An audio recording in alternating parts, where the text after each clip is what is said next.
사랑하는 서인의 성도 여러분, 우리는 지난주 하나님의 생각이 우리와 매우 다름을 배웠습니다.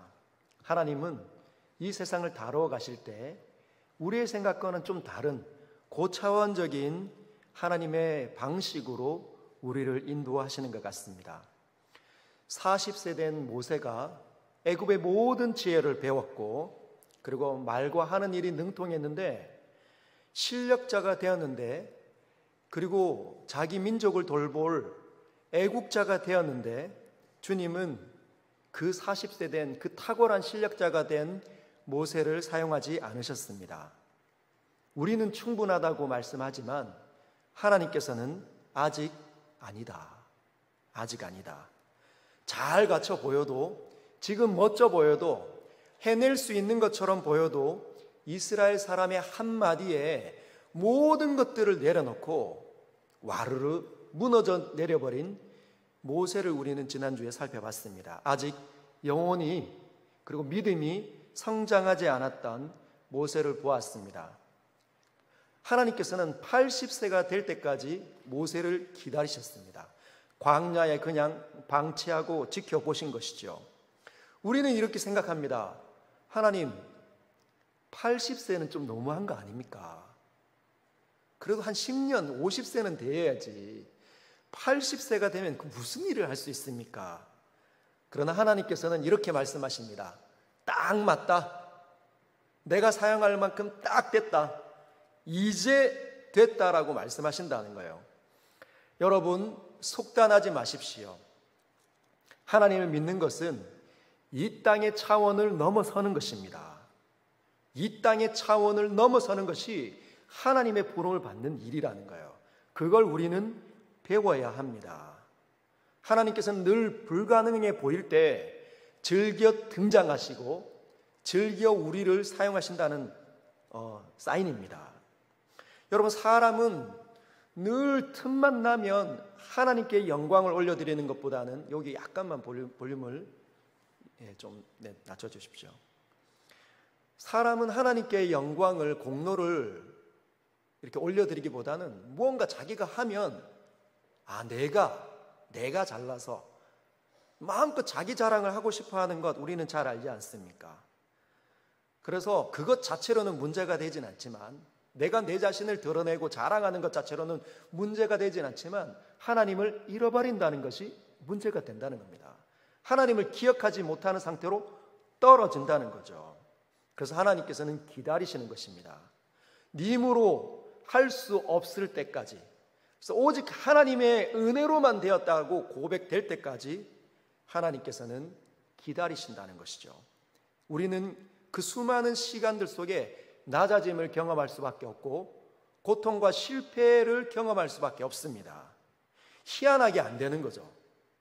분명히 이쯤 되면 돼야 되는데, 상황이 호전돼야 되는데, 뭔가 터져야 되는데, 대박이 나야 되는데 안 되는 겁니다. 왜 안 될까요? 하나님께서 기다리시는 것이죠. 그래서 용기도 없고 아무런 기대감도 없고 마음에 나는 아무것도 아니라는 절망감이 확 이렇게 여기까지 차오를 때 하나님께서는 그때 우리에게 찾아오신다는 거죠. 그때 우리가 해야 될 일은 뭐냐면 하나님을 그때 만나야 된다는 겁니다. 내가 진짜 지금 아무것도 할 수 없구나. 내가 할 수 있는 게 뭐가 있을까? 나는 너무 무능해.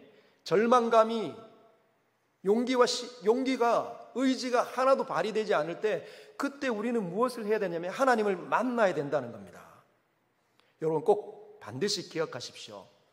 하나님을 만나지 못하면 그가 아무리 낮아짐을 경험하고 실패를 경험하고 어려움을 경험했다 하더라도 그것이 절대로 우리에게 유익이 되지 못하게 된다는 겁니다. 하나님 만나지 못하면 그냥 실패한 자로 끝이 난다는 거죠. 그냥 고통을 당하는 사람으로 끝이 나는 겁니다. 그러나 하나님을 만나서 내 인생이, 이 사람의 시간이 하나님의 시간대 안으로 빨려 올라가면 그때는 다르게 펼쳐집니다. 내가 당했던 그 수모들, 내가 겪었던 그 절망과 실패들은 하나님의 영광을 위해서 사용된다는 겁니다. 여러분, 믿으시길 주님의 이름으로 축복합니다. 오늘은 말씀을 통해서 그러면 그 하나님 만난 사람, 그 하나님의 부름을 받은 사람의 길은 어떻게 펼쳐지는가에 대해서 모세를 통해 배워보려고 합니다. 여러분, 첫 번째는 이것입니다. 하나님은 우리를 땡땡땡의 삶으로 이끄신다는 거죠. 여러분, 땡땡땡에 들어갈 알맞은 단어 한번 떠올려 보십시오. 하나님은 우리를 사명자의 삶으로 이끄시는 분이십니다. 한번 따라 읽어볼까요? 하나님은 우리를 사명자의 삶으로 이끄신다. 여러분, 하나님께서는 구원과 회복이라는 가장 위대한 그 계획을, 목표를 가지고 계십니다. 그런데 그 구원과 회복을 하나님께서 그냥 직접 행하시면 되지만 사람들을 통해서, 사람들에게 기회를 나누어 주는 것을 통해서, 그들의 수고와 헌신을 통해서 하시기를 기뻐하신다는 거예요. 34절 한번 볼까요? 모세가 받은 사명이 뭔지, 그것이 우리에게 어떤 사명으로 이끄는지 한번 보도록 하겠습니다. 34절 같이 읽겠습니다. 시작. 내 백성이 애굽에서 괴로움을 받음을 내가 확실히 보고 그 탄식하는 소리를 듣고 그들을 구원하려고 내려왔노니 이제 내가 너를 애굽으로 보내리라 하시니라. 여기 지금 모세가 하나님을 만났습니다. 지난주에 떨기나무 가운데에서 80세 된 노인이 하나님을 다시 만났습니다. 그리고 하나님께서는 그에게 사명 미션을 지금 부여하고 계세요. 어떤 사명입니까? 내가 너를 애굽으로 보내리라. 내가 지금 너를 애굽으로 보내리라. 여러분, 애굽이 어떤 땅입니까? 애굽은 모세가 두려워서 절망감을 경험해서 뛰쳐나온 땅이 바로 애굽입니다. 그 땅은 가장 세상에 강력한 힘을 가지고 있는 곳이에요. 하나님께서는 저와 여러분들을 그런 곳으로 보내기를 원한다는 겁니다. 우리가 힘들어하는 것, 우리를 두렵게 만드는 것, 우리가 절망감을 경험했던 곳으로 하나님 우리를 다시 보내신다는 거죠. 하나님을 만난 사람들을. 어디입니까? 저와 여러분들이 예수님을 다 믿었다면 지금 있는 곳이, 저와 여러분들이 있는 곳이 하나님께서 우리를 보내는 장소입니다. 현재 저와 여러분들은 우리 교회에 있죠. 서행교회에 보냄을 받았습니다. 서행교회에서 반드시 해야 할 일이 있다는 거예요. 여러분은 또 어디에 지금 살고 있습니까? 가정에서 여러분들을 두렵게 만드는 일이 있습니까? 여러분들의 용기를 꺾었던 그 일들이 일어났습니까? 그곳에 하나님은 다시 여러분들을 보내셨다는 것이죠. 직장에서 나를 두렵게 만드는 상사, 나의 동료들, 나를 업신여기는, 나를 인정하지 않는, 여러분, 그곳이 애굽입니다. 여러분, 애굽에 어떤 사람들이 있길래 하나님은 모세를 다시 만나셔서 그곳으로 보내실까요? 애굽에 누가 있습니까? 이스라엘 백성들이 있습니다. 근데 34절은 뭐라고 말씀하셨냐면 내 백성이, 하나님의 백성이 그곳에 있다는 거죠. 애굽에. 거기서 뭘 하고 있습니까? 고통을 당하고 있다는 거죠. 괴로움을 받고 있다는 겁니다. 저와 여러분들이 보내지는 장소에는 하나님의 백성들이 있습니다. 교회 안에 누군가가 어려움을 당하고, 누군가가 고통을 당하고, 내 가정에 누군가가 세상의 풍파에 시달리고, 내 직장에 누군가가 하나님의 예비함을 받고 있다는 거죠. 내 눈에는 보이진 않지만 하나님 눈에는 내 백성이다 말합니다. 그래서 나는 너를 그곳으로 보냈다. 네가 있는 곳은 다른 곳이다라는 겁니다. 여러분, 가서 해야 할 일은 무엇일까요? 사명자가 해야 할 일은 뭘까요? 35절에 있습니다. 가서 해야 할 일. 같이 한번 읽어볼까요? 35절 시작. 그들의 말이 누가 너를 관리와 재판장으로 세웠느냐 하며 거절하던 그 모세를 하나님은 가시떨기 가운데서 보이던 천사의 손으로 관리와 속량하는 자로 보내셨노니. 여러분, 관리와 속량하는 자로 저와 여러분들을 보내고 있다는 거예요. 관리는 매니저입니다. 매니지먼트. 다루어내는 거예요. 이끄는 겁니다. 여러분, 놀랍지 않습니까? 그들을 구원하는 일, 속량하는 일, 이것이 사명자에게 주어졌다는 거죠. 모세에게 이것이 어떻게 다가왔을까요? 모세는 지금 40년간 미디안 광야에서 오직 그가 한 일은 양치는 것, 겨우 먹고 사는 것만, 생존하는 것만 해내는 사람입니다. 80세 된 노인이에요. 굉장히 어려운 이 상황에 하나님께서 사명을 주셨습니다. 너는 다시 애굽으로 가라. 내가 너를 애굽으로 보내겠다. 너를 관리와 속량하는 자로 거부했던 그 사람들에게 다시 너를 관리와 속량하는 자로 내가 보내겠다. 이 메시지가 모세 개인에게는 어떻게 다가왔을까요? 기가 막힌 메시지 아닙니까? 지금 나는 용기도 없고 힘도 없는데 그냥 만난 거는 그 하나만 달라진 건 하나님 만났다는 겁니다. 그러나 여전히 애굽은 강력한 제국이에요. 그곳에 가면 자기를 두렵게 하는 수많은 군대와 문화와 화려함과 힘과 세계관들이, 그 수많은 이론들이 있습니다. 그곳에 보낸다는 거예요. 나 지금 80세 된 노인인데. 그리고 그곳에 누가 있습니까? 내가 구원해야 되는 대상이 누구예요? 이스라엘 백성들. 이스라엘 백성들은 뭐라고 얘기했습니까? 날 반대하던 사람들인데, 나를 인정하지 않은 사람들입니다. 내 노력과 내 진심에는 관심이 없는 거예요. 내가 아무리 발버둥치고 내가 아무리 열심히 해도 관심이 없는 겁니다. 자신들이 늘 힘들어하는 이야기만 하나님께 하는 거죠. 그리고 도와주려고 하면 네가 뭔데? 네가 누군데? 늘 오해하는 사람들이 거기에 있습니다. 하나님을 만났을 뿐이지 크게 달라진 건 없다는 거예요. 여전히 애굽은 애굽이고 여전히 이스라엘 백성들은 이스라엘 백성들입니다. 강력한 사람들이에요. 이게 팩트입니다. 팩트. 부인할 수 없는 팩트죠. 그런데 여기에 또 다른 팩트가 있다는 겁니다. 뭐가 있습니까? 똑같지는 않습니다. 뭐가 달라졌죠? 하나님을 만났다는 게 달라졌다는 거예요. 모세가 하나님을 만났다는 것이 달라졌다는 겁니다. 여러분, 하나님을 만나면 더 이상 이 세상의 이 사고방식과 삶은 이전과는 다른 거예요. 똑같이 보여도 똑같지 않습니다. 하나님 만나면 똑같은 삶인 것 같지만 똑같지 않습니다. 왜? 하나님께서 함께 하시기 때문에.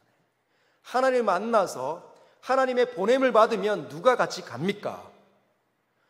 하나님께서 같이 가신다는 거예요. 하나님께서 함께 동행하신다는 것입니다. 그래서 하나님을 만나면 나를 힘들게 하는 가정이 여전히 내가 절망하는 가정이 아닙니다. 내가 뛰쳐나오고 싶고 언제든지 사표를 쓰려고 하는 그런 직장이 아니라는 거예요. 하나님의 전능자가 같이 간다는 겁니다. 그러면 사명자의 삶에는 두 번째 우리가 살펴볼 것은 사명자의 삶에는 무슨 일이 일어나는가입니다. 사명자의 삶에는 무슨 일이 앞으로 일어나게 될 것인가. 성경을 한번 들여다볼까요?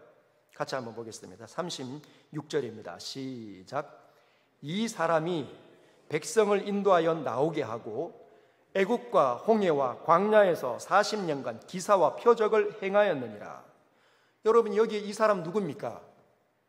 모세. 그의 나이가 80세. 여러분, 80세 된 노인이 겨우 입에 풀칠하면서 살았던 그 노인이 뭘 했다는 겁니까? 백성을 인도하여 나오게 했다는 겁니다. 여러분, 백성을 나오게 하는 건 누가 할 수 있는 거죠?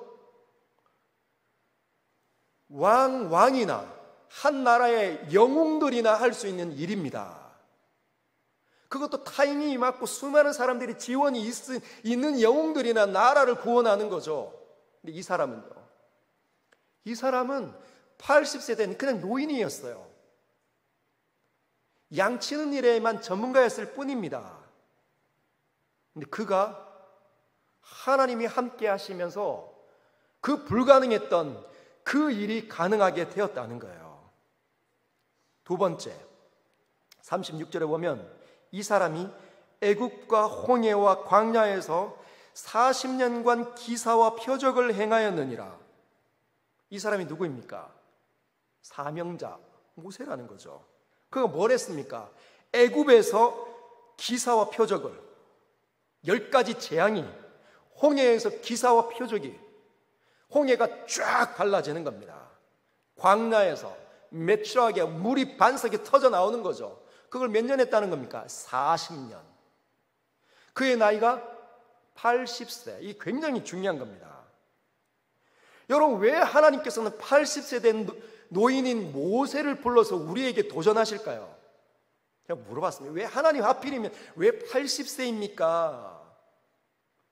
좀 젊었을 때 하셔도 되는데 다윗은 소년이었잖아요. 근데 모세는 왜 하필이면 80세입니까? 제 마음에 하나님께서 그런 음성을 주시는 것 같았습니다. 80세는 아무것도 할 수 없는 나이 아닙니까? 그냥 사람들이 말을 그냥 듣고 들을 수 있는 정도밖에 되지 않아요. 무언가 놀라운 일을 할 수 있는 그런 나이와 시간대는 아닙니다. 무슨 의미로 저에게 다가왔냐면 누구나 가능하다. 하나님의 부름을 받고 사명자가 되어서 보냄을 받으면 누구나 가능하다는 겁니다. 자기를 의지하지 않고 하나님을 의지하면 누구나 가능하다는 거죠. 병자도 가능하고 나이가 많은 사람도 가능하고 장애인들도 가능하다는 겁니다. 사업에 비록 실패했어도 용기는 지금 없어도 가능하다는 거죠. 왜? 힘도 없고 능력도 없었던 그런 80세의 노인이었던 모세가 할 수 있는 일이 무엇이었을까요? 그냥 하나님 옆에 있기만 하면 되는 거예요.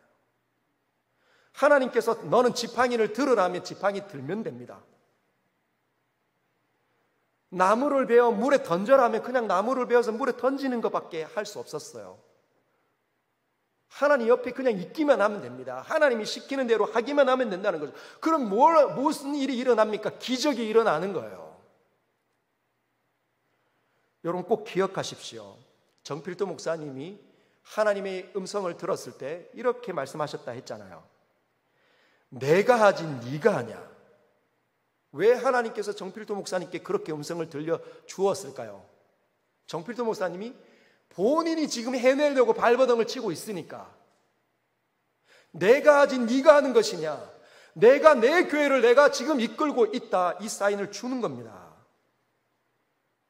여러분, 우리를 집중하면 우리는 100% 실패합니다. 한번 따라해 볼까요? 우리를 집중하면 못한다. 우리를 집중하면 못한다. 여러분, 힘과 능력과 지혜가 있는 사람이 자기를 집중한다고 해봅시다. 내가 힘도 있고 재력도 있고 그리고 지혜도 학식도 많이 갖췄고 할 수 있는 능력도 많이 갖췄습니다. 경험도 있습니다. 이거 그리고 자기의 능력을 과시하면 그는 큰 코 다치게 된다는 거예요. 왜? 하나님을 의지하지 않았기 때문에. 근데 만약에 나는 힘도 없고 지혜도 없고 능력도 없습니다. 근데 이 사람들도 자기를 집중해요. 내가 보니까 나에게 아무것도 없어. 내가 뭔가 해낼 수 있는 능력이 아무것도 없는 겁니다. 그러면 바깥에 있는 상황이 너무 커 보이고 자기는 너무 초라한 거죠. 아까와는 반대로 자기를 의지하지 못하는 겁니다. 역시 그도 실패합니다. 왜? 하나님 보고 있지 못하니까. 나는 아무것도 안 돼. 내가 어떻게 할 수 있어? 나는 안 돼. 라고 절망하는 거죠. 그러나 여러분, 사명자는 반드시 우리에게 사명을 주신 그분을 바라보는 믿음이 있어야 합니다. 믿음이 이기는 겁니다. 할렐루야. 믿음을 갖추시길 주님의 이름으로 축복합니다. 그때 미라클이 일어나는 거예요. 그때 기적이 일어나는 겁니다. 여러분, 그런 모세를 성경은 38절에서 이렇게 묘사합니다. 같이 한번 읽어볼까요? 시작. 시내산에서 말하던 그 천사와 우리 조상들과 함께 광야 교회에 있었고 또 살아있는 말씀을 받아 우리에게 주던 자가 이 사람이라. 지금 모세를 뭐라고 얘기하냐면 그 천사와 우리 조상들과 함께 광야 교회에 있었다는 거예요. 누가? 사명자 모세가 광야 교회에 있었다는 거죠. 그럼 이스라엘 백성들을 하나님께서는 뭐라고 지금 말씀하시냐면 교회다, 교회, 철치다. 여러분, 교회는 이 예배당이 교회 아닙니다. 이것은 교회가 모이는 건물이죠. 저와 여러분들, 예수님을 믿고 예수님을 의지하는 저와 여러분들이 바로 교회입니다. 모세가 이끌던 그 교회가 뭐라고 얘기하는 거죠? 광야 교회였다. 여러분, 왜 광야 교회라고 표현을 하셨을까요? 광야에 있었으니까. 여러분, 광야는 이런 겁니다. 낮에는 지금 우리가 여름을 막 보내고 있는데 바깥에 나가면 굉장히 따갑잖아요. 근데 지금 온도가 30도 남짓 오르내리는데도 너무 덥습니다. 근데 광야는 40도가 넘어가는 그 이글이글거리는 그 불볕 더위, 그늘이라고는 하나도 없어요. 그럼 거기에 있으면 숨이 꽉 막힙니다. 근데 밤이 되면, 해가 떨어지면 정반대의 현상이 나타나는 거죠. 기온이 10도에서 0도까지 내려간다는 거예요. 손발이 오들오들 떨기 시작합니다. 두꺼운 외투가 필요한데, 이불이 필요한데 없어요. 추위에 덜덜덜 떨게 되는 거죠. 그리고 밤에는 적막감이 고요합니다. 아무것도 보이지 않습니다. 칠흑 같은 어둠이 내려오면 그냥 별빛만 보이는 거죠. 낮에는 먹을 것들이 보이지 않고, 그래서 길 가다가 정갈이나 뱀에 밟을까 봐 늘 노심초사하는, 그리고 밤에는 사나운 짐승들이 늘 소리 들리는 거죠. 그런 상황에 있는 교회가 바로 광야 교회입니다. 그곳에 지금 누가 보냄을 받았다는 거예요? 모세가 보냄을 받았습니다. 저와 여러분들이 보냄을 받은 곳이 바로 광야 교회입니다. 어디입니까? 가정에 예수 믿는 사람들이 있잖아요. 그리고 직장에, 거기가 광야 교회 같은 곳입니다. 또는 우리가 이 집 섬기는 이 교회가 광야의 교회 같은 현상들이 나타납니다. 신학자들은 이 땅에 있는 교회, 천상의 교회, 우리가 죽어서 하나님 앞에 갈 때는 그 천상의 교회는 승리의 교회라고 얘기하지만, 이 땅의 교회는 전투하는 교회, 싸우는 교회. 왜? 세상과 싸워야 되니까. 세상에 모든 풍파가 있고 영향력이 있으니까. 그래서 성경은 광야 교회로 지금 우리에게 표현하고 있다는 거예요. 저와 여러분들이 있는 곳이 광야 교회입니다. 근데 이런 광야 교회에 있는 사람들의 특징이 있습니다. 특징이 39절에 보면 한번 읽어볼까요? 시작. 우리 조상들이 모세에게 복종하지 아니하고자 하여 거절하며 그 마음이 도리어 애굽으로 향하여, 이런 현상이 나타난다는 거죠. 광야 교회를 섬기고 있는 사람들의 특징에는 이 조상들이 광야 교회에 있는 일원들 아닙니까? 모세에게 복종하지 않아요. 모세의 뜻을 거부를 하는 겁니다. 거절합니다. 모세를 거절하는 거죠. 그리고 그 마음이 하나님께서 원하는 가나안 땅으로, 천국으로 향해야 되는데 어디로 향하고 있습니까? 애굽으로, 세상을 향하고 있다는 거예요. 이런 거죠. 툭하면 마실 게 없다, 먹을 게 없다, 여기는 왜 이렇게 덥냐, 여기는 왜 이렇게 춥냐, 전에는 안 그랬는데, 애굽에 있을 때는 좋았는데. 사실은 애굽에 있을 때 좋았던 적이 없었잖아요. 그런데도 늘 그렇게 원망하고 불평한다는 겁니다. 광야 교회에 있는 사람들의 특징은 원망과 불평이 늘 잦게 시시때때로 일어난다는 거예요. 우리에게도 신앙이 반복적으로 일어나지 않습니까? 오늘은 좋았는데 내일은 추락할 때도 있고, 교회 안에 있는 수많은 사람들도 다양합니다. 굉장히 신앙이 좋은 사람이 있는가 하면, 근데 그분이 지난주에는 너무 좋았는데 이번 주에는 어떤 일을 경험하면서 침체를 겪을 수도 있다는 겁니다. 이것이 반복적으로 일어나니까 뭐가 보이는 겁니까? 추위와 배고픔과 불볕 더위와 이 적막함과 외로움이 몰려올 때마다 견딜 수 없어서 원망하고 불평하는 거죠. 근데 문제는 그런 소리가 들릴 때마다 크게 들린다는 겁니다. 사명자들에게 그 소리가 들리면 어떤 마음이 들까요? 고통스러움이 일어나는 거죠. 내가 지금 잘하고 있나? 여러분, 깨끗한 이 물에, 이 컵에 이 깨끗한 물을 담았는데 이 깨끗한 물에 잉크 한 방울 탁 떨어뜨리면 어떻게 될까요? 물이 잉크 한 방울보다 훨씬 더 많지만 깨끗한 물에 잉크 하나만 떨어져도 다 오염된다는 겁니다. 세상의 풍파와 어려움에 그것의 마음과 생각을 빼앗긴 사람들이 목소리를 높이면 전염된다는 거죠. 순식간에 빨리 전염이 됩니다. 그렇게 보이는 거죠. 원망과 불평이 일어나면 그렇게 보입니다. 여러분, 이것이 사명자의 삶입니다.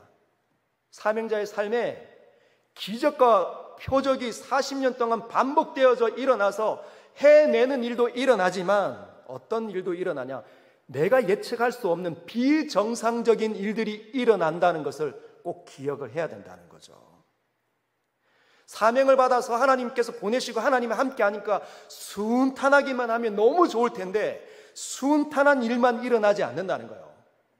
살아있는 사람들을 대하다 보니까 늘 갈등이 존재할 수밖에 없고 해결해야 하는 일들이 수만 가지로 나타난다는 겁니다. 그게 교회도 그렇고 가정도 그렇고 직장도 마찬가지예요. 근데 이런 원망과 불평이 나에게 확 다가오면, 저와 여러분들이 사명을 갖고 있는 그 순간에 확 다가오면 타버리고 맙니다. 번아웃 되는 거예요. 홀라당 다 타서 어떻게 하죠? 나는 못해. 내가 왜? 예전처럼, 모세가 예전처럼 사람의 말 한마디에 다 내려놓고 미디안 광야로 도망갔던 것처럼 그럴 수 있다는 거죠. 그러면 어떻게 해야 할까요? 사람들이 원망하고 불평하고, 심지어는 오늘 본문에 보면 그들이 우상을 만들어 절하기까지 할 때, 하나님을 온전하게 믿고 따라가도록 내가 이끌고 있는데 늘 점을 쳐야 된다, 안 된다, 세상을 붙잡아야 된다, 돈이 필요하다 말하는 사람들이 있다면 어떻게 할 수 있을까요? 그래서 세 번째, 사명을 완수하기 위해 우리는 무엇을 해야 하는가를 알아야 합니다. 사명을 완수해야 된다는 거죠. 할렐루야! 저와 여러분들에게 하나님께서 부르시고 선택해서 보냈을 때는 사명을 완수하기를 기대한다는 걸 꼭 기억하십시오. 그런데 이 사명을 완수하기 위해서는 너무너무 한계가 많습니다. 근데 이것만 하면 됩니다. 이것만 하면. 자, 그것을 이야기하기 위해서 여러분, 만약에 우리가 각각의 가정으로, 직장으로, 교회로 부름을 받아서 갔는데 내가 만나서 해내야 되는 그 일을 할 때 내게 관계된 사람들이 우리에게 원망하고 불평하면 어떻게 될까요? 너 뭐하냐? 너 지금 우리 인도자 아니냐? 좀 배워라. 뭐라도 해봐라. 이거 지금 안 되는데 뭘 할 거냐? 좀 갖춰라 라고 얘기하면 여러분들은 어떻게 해낼 수 있을까요? 지금 모세가 할 수 있는 건 뭐밖에 없을까요? 여러분, 모세는 지금 나이가 80입니다. 40년 전에 자기 나이가 40일 때에는 지혜도 있었고 힘도 있었고 능력도 있었는데 지금은 할 수 없다는 거예요. 뭐라고 대답을 해야 될지 답답하고 환장할 노릇입니다. 자기도 지금 애쓰고 있고 노력하고 있는데 자기는, 이 모세는 하나님의 선택을 받아 보낼 받은 그 일밖에 없는데, 그 죄밖에 없는데 와서 지금 부단히 애를 쓰고 있는데 사람들은 몰라주고 자꾸만 불평해야 될 때 무슨 생각이 들까요? 여러분들은 어떤 생각이 들 것 같습니까? 도망간다, 섭섭하다, 눈물 난다, 내려놓고 싶다, 절망감이 사로잡힐 수 있다. 절망감에. 사랑하는 성도 여러분, 코로나 이 기간에 전국의 목사님들, 지금 우리는 이제 코로나가 거의 끝났습니다. 엔데믹을 선언했기 때문에 코로나가 지금은 계속 유행은 있기는 있지만 이제 거기에 마음과 생각을 빼앗기는 시즌은 이제 지나가고 있습니다. 근데 한참 막 유행이 일어날 때, 그때 전국의 목사님들, 특별히 교회에 이제 막 부임한 목사님들에게 공공의, 그 사람들이 공공 아닙니까? 공공의 적으로, 그분들에게 적으로 등장했던 목사님들이 있었습니다. 누구였을까요? 이찬수 목사님, 유기성 목사님, 화종호 목사님. 그분들이 전국의 목사님들에게 공공의 적이 되었다는 거예요. 그분들은 의도하지 않았는데 왜 그랬을까요? 유튜브 온라인으로 온라인 예배를 드리니까 누군가 자기를 보지 않잖아요. 본교회는. 누구 예배를 드립니까? 분당 우리 교회 들어가는 거예요. 남서울교회 들어가는 겁니다. 옛날보다 트래픽이 훨씬 더 많아졌어요. 본교인들보다 훨씬 더 많은 사람들이. 유기성 선한 목자교회, 거기 다 들어가는 겁니다. 그리고 난 다음에 그것만 하고 그냥 본교에 나와서 참석만 하면 되는데 그 목사님 설교가 너무 좋은 거예요. 그래서 어떻게 했을까요? 본교회 목사님 카톡방에 링크를 걸어 주는 거예요. 링크를 걸어 주었다고 합니다. 예전에 한 10년 전에 서울의 유명한 교회로 부임을 받은 한 목사님이 한 3개월쯤 지났는데 어떤 장로님께서 CD를 하나 구워서 새벽에 새벽기도 마칠 때 다 갖다 주셨다고 합니다. 보니까 이찬수 목사님 설교했다는 거예요. 여러분, 그 전국에 있는 목사님들이 무엇을 느꼈을까요? 절망감, 상실감, 비참함, 모욕감. 여러분, 누구나 다 이찬수 목사님, 화종우 목사님, 유기성 목사님처럼 설교하고 싶어 합니다. 저라고 배울 수 있겠습니까? 저도 그분들처럼 어마어마한 설교자가 되고 싶어서 발버둥을 칩니다. 여러분, 공부하면 그분들처럼 됩니까? 설교학을 전공하면 될까요? 구약과 신약을 박사학위를 받으면 될까요? 전국의 해외에서 유학하시고 들어오신 모든 분들이 화종호 목사님, 유기수 목사님, 이찬수 목사님처럼 유명하게 설교 그렇게 듣는 사람 누가 있습니까? 그분들은 하나님께서 특별하게 그렇게 사용하시는 거예요. 물론 발버둥 치고 발전해야 되겠지만 다를 수 있습니다. 여러분, 부장으로 우리 앞에 지금 29분의 피택자들이 애를 써서 준비하고 기도하고 훈련해서 양육받아서 이제 가을에 딱 부임받아 하나님 앞에 세움받아서 임직식 하고 난 다음에 내년도에 하나님의 놀라우신 기도하시는 장로님들과 우리 집사님 섬김을 통해서 배치가 딱 된 겁니다. 어디로 갔을까요? 주일학교의 한 부서에 부장으로 세움을 받았습니다. 그랬는데 사람들이 한마디 두마디씩 하는 거예요. 뭐라고 할까요? 이전 부장은 이랬는데, 근데 이전 부장이 어땠냐? 주일날 되면 그러니까 맨 처음, 교회 맨 처음 와서 그 부서에 가서 닦고 쓸고 한 겁니다. 근데 이제 지금 부임받은 사람이 그거 할 수 있을까요? 하고는 싶은데 자기가 그런 거룩한 습관이 없으니 자기의 능력치만큼 애를 쓰고 있고 발버둥을 치는데 사람들은 한마디 두마디씩 하는 겁니다. 그럼 어떻게 될까요? 절망하는 거예요. 힘들어지는 겁니다. 여기 지금 중등부 부장은 이런데 고등부장은 왜 그렇습니까? 라고 말한다면 죽는 거죠. 고통이 수반되는 겁니다. 이건 교회만 그렇지 않습니다. 가정도 마찬가지예요. 가정의 남편이, 아내가 또는 부모님이나 시부모님이 한마디 한다면 어떻게 합니까? 너 요즘 뭐하냐? 애들 왜 이렇게 방치됐느냐? 좀 제대로 좀 해라. 이렇게 쉽게 판단해서 말하면 어떻게 될까요? 나는 지금 몸이 너무너무 아픈데, 내 마음은 지금 너무너무 힘든데, 발버둥 치고 해내려고 애를 쓰고 있는데 아무도 알아주지 못하는 것 같으니까 섭섭함이 대못이 꽉 박히는 겁니다.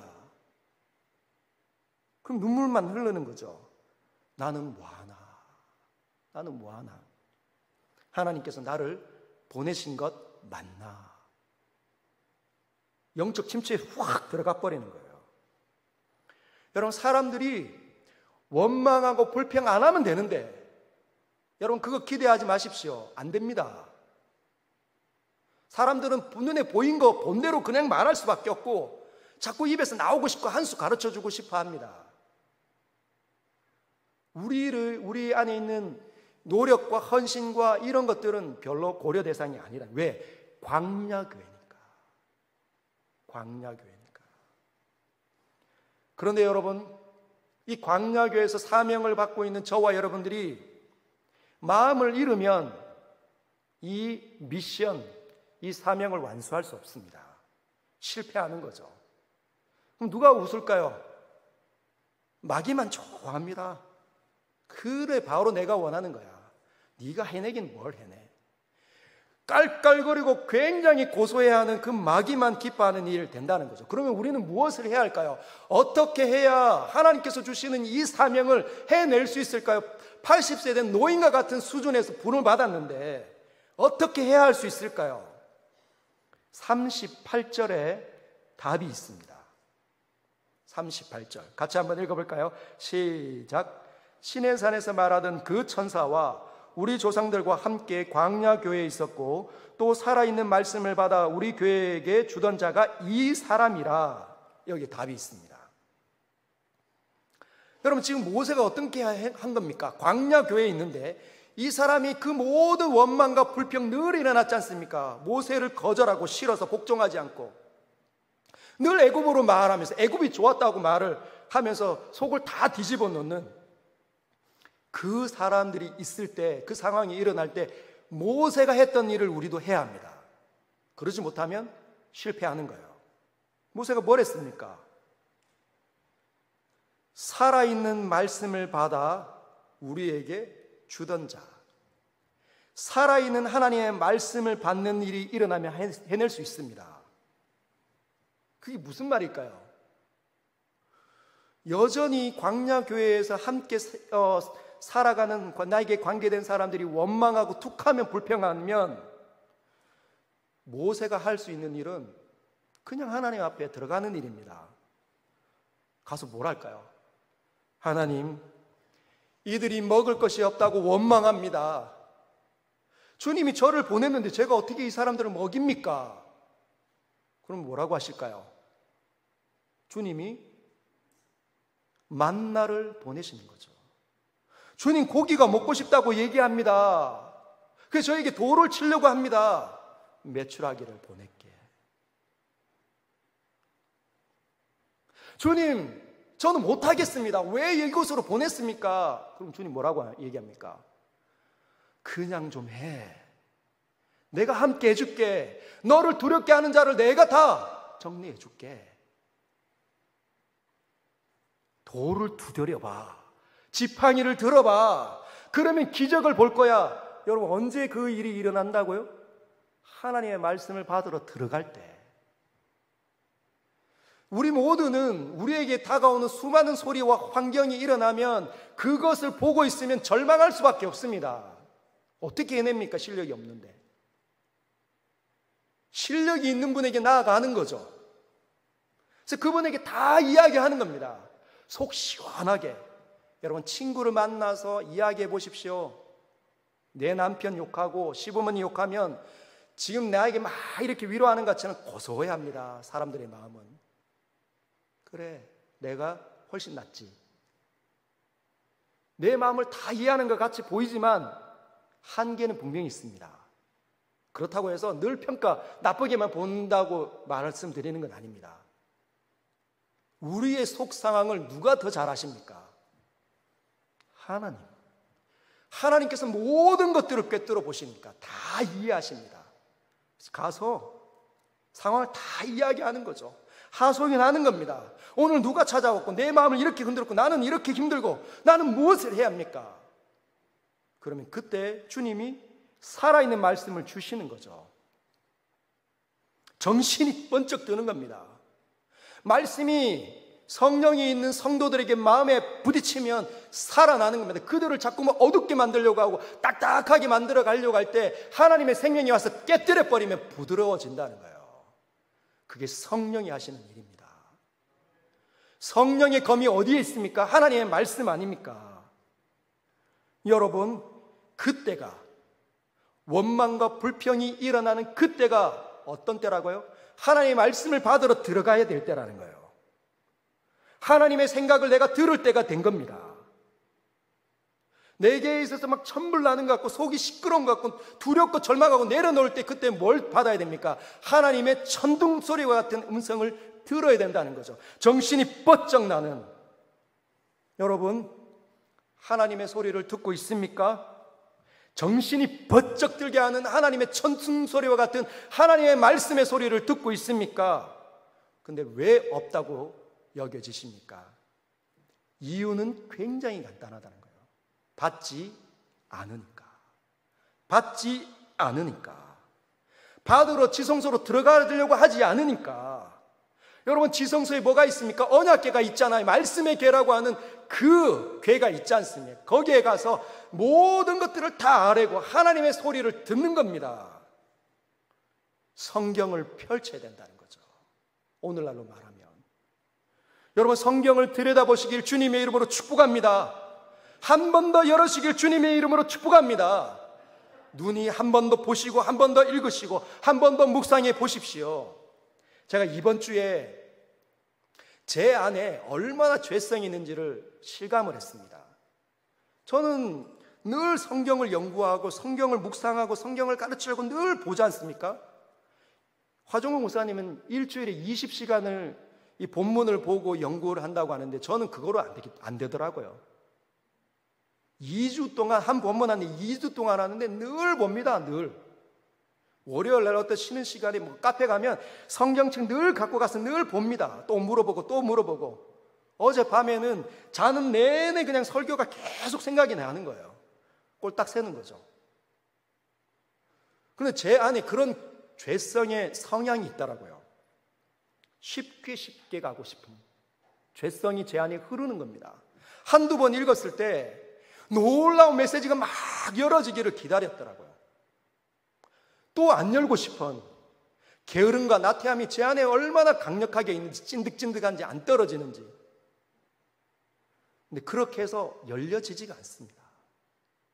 보고 또 보고 또 보고 하나님의 소리가 들리고 저를 사로잡을 때까지 봐야 된다는 거죠. 물론 성도들은 그렇게 하시기는 어려울 수 있습니다. 그러나 발버둥 치지 않으면 절대로 하나님께서는 하나님의 소리를 주지 않으십니다. 왜? 하나님께서 우리를 더 만나고 싶어 하니까. 한 번에 다 주면 우리는 하나님 만나러 안 들어갑니다. 일이 안 일어나면 하나님 만나러 지성소로 들어가지 않는다는 거예요. 주의 이름을 부르지 않는 겁니다. 하나님 나를 도와주세요 이렇게 하지 않는다는 거예요. 왜? 상황이 너무 좋으니까. 하나님 우리를 만나고 싶은데 아무도 찾아오지 않는다는 거죠. 그래서 한두 번 읽은 거로 하나님의 놀라운 메시지를 절대로 주시는 법이 없습니다. 여러분 꼭 기억하십시오. 묵상은 사자가 먹이를 움켜쥐고 읊조릴 때 주어지는 거 꼭 기억해내시길 바랍니다. 그럼에도 불구하고 여러분 쉽지 않죠. 세상이 너무 만만치 않으니까, 애굽도 만만치 않고 이스라엘 백성들도 만만치 않으니까 쉽지 않습니다. 사명을 감당하기 어려워요. 어떨 때는 넘어져 있을 수 있습니다. 성경 한 장 열기가 너무나 힘겨워질 때가 있죠. 기도로 하나님 앞에 나아가고 싶지 않을 때가 있습니다. 그때 어떤 일이 일어나야 될까요? 그럴 때에는 여러분 꼭 기억하십시오. 오늘 놀라운 비밀이 숨겨져 있습니다. 38절에 답을 찾아보십시오. 뭐라고 되어 있습니까? 제가 깜짝 놀랐습니다. 신의 산에서 말하던 그 천사와 우리 조상들과 함께 광야 교회에 있었고, 모세가 광야 교회에 있을 때 자기 혼자만 있는 게 아닙니다. 하나님의 그냥 능력이 따라오는 게 아닙니다. 뭐가 같이 왔다고요? 신의 산에서 모세와 하나님을 이어줬던, 하나님의 천둥 소리가 들리게 만들었던 그 천사가 그 어렵게 힘들게 만드는 그 광야교회에 모세를 돕고 있었다는 겁니다. 사명자가 되면 절대로 그냥 여러분들이 그냥 눈물을 흘리도록 그냥 하나님 내버려 두지 않습니다. 여러분들에게 하나님을 이어줬던, 십자가의 보혈을 맛보게 했던 그 천사가 같이 동행하고 있다는 사실을 잊으시면 안 됩니다. 내가 너무 낙심해서 절망할까봐, 두려워서 떨고만 있을까봐, 자포자기 할까봐, 내려놓을까봐 하나님께서는 천사를 보내어 옆에서 돕고 있다는 거예요. 할렐루야! 승리하시길 바랍니다. 우리 모두는 사명자입니다. 말씀을 한번 정리해 볼까요? 우리 모두는 하나님의 선택을 받았습니다. 하나님 만났습니다. 그 만나는 즉시 하나님은 영원한 그 목표이신 구원과 회복을 향하여 우리 모두를 사명자로 부르셨습니다. 그 사명자의 삶에는 기적도 일어나고 백성들을 이끌고 나오고 지도력을 발휘하기도 하지만 원망과 불평을 당하기도 한다는 거 꼭 기억하십시오. 그럴 때마다 해야 되는 일은 살아있는 하나님의 말씀을 받기 위해서 지성소로 들어가는 일. 그런데도 너무너무 힘들 때에는 천사가 옆에서 도울 거라는 거. 그 천사가 내 남편이 될 수도 있고, 내 사랑하는 권사님이 될 수도 있고, 시어머니가 나를 위해서 하나님 앞에 중보하고 있을 수도 있다는 거 꼭 기억하십시오. 하나님은 우리를 그냥 내버려 두지 않습니다. 승리하시길 주님의 이름으로 축복합니다.